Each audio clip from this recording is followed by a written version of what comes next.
how do we begin fixing America's economy? An economy that has been offshoring manufacturing and production for decades, resulted in a trade deficit in goods of over $1 trillion in 2023, and that has shifted from a producer of goods to a service provider, and that has lost 5 million manufacturing jobs during just the past 2 decades, and that has seen the purchasing power of middle Americans shrink, but continues nevertheless to overtax them, and that within just the past 5 years has become a net importer of all things food.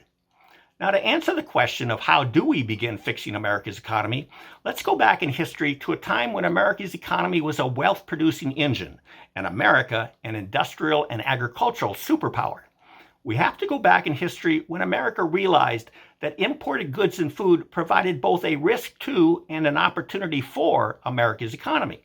Now, first, the risk. Imported goods and food produced in countries with lower labor costs, less stringent environmental and production standards, and even government subsidies presented a risk of displacing domestic production, resulting in the deindustrialization of America and threatening her national security, including her food security. And now the opportunity. Those same imported goods and food from those same foreign countries were an important potential source of revenue generation for America and her citizens. Now, it was only 235 years ago, in 1789, that America understood this, as evidenced by Congress's passage of the Tariff Act of 1789.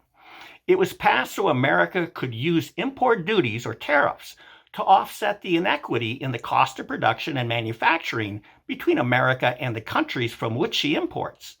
But it was also passed to generate revenues for the U.S. Treasury, as was then described by Congress as the means of supporting the government and discharging the debts of the United States.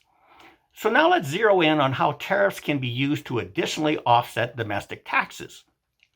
According to the Coalition for a Prosperous America, the additional tariffs instituted on China's imports in 2018 generated approximately $48 billion a year, which is roughly the same amount as the income tax remitted by the lower 50% of American taxpayers. It's roughly the same amount as all the federal gas tax paid by motorists in America each year.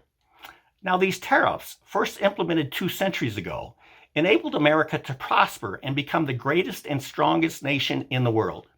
And for nearly 150 years, Congress regularly enacted new tariff acts to ensure that tariff rates were sufficient to sustain domestic production and manufacturing, preserve our national security, and support the government without overtaxing citizens.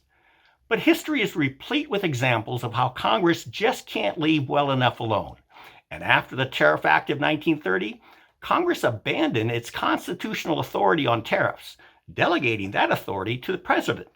And that time can be viewed as the outset of globalism and free trade that has since weakened our national economy, particularly over the past few decades.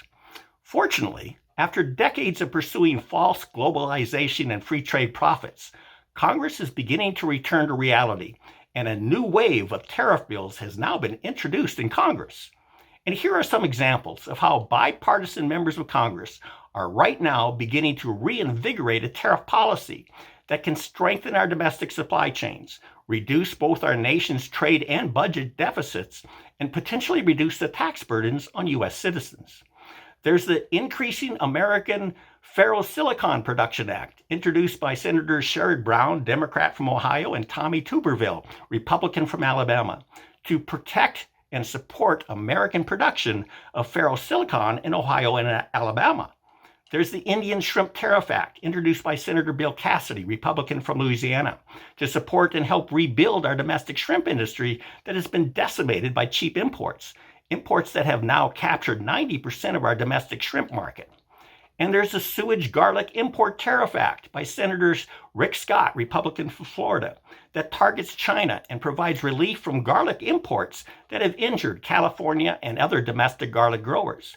And there's the Protecting American Auto Workers from China Act, introduced by Senator Josh Hawley, Republican from Missouri, which raises the tariff on all vehicles imported from China 100%. And there's the Strengthening Tariffs on Chinese Autos Act, introduced by Senator Marco Rubio, Republican from Florida, that puts a specific tariff of $20,000 on each Chinese vehicle. and the Stop Mexico Steel Surge Act, introduced by Senators Tom Cotton, Republican from Arkansas, and Sherrod Brown, Democrat from Ohio, along with numerous bipartisan, bicameral co-sponsors to impose tariffs to accomplish the very title of the act. And so it is that tariffs are the correct answer to the question, how do we begin fixing America's economy? Now, I hope you will call your members of Congress to urge them to support this reinvigoration of our nation's abandoned tariff policies. And I hope you will encourage them to support tariffs on imported lamb before America allows imports to completely destroy our commercial U.S. sheep industry. With that, have a productive week. I am Bill Bullard with RCAF USA, the voice of the independent cattle producer in the United States of America. Thank you and goodbye.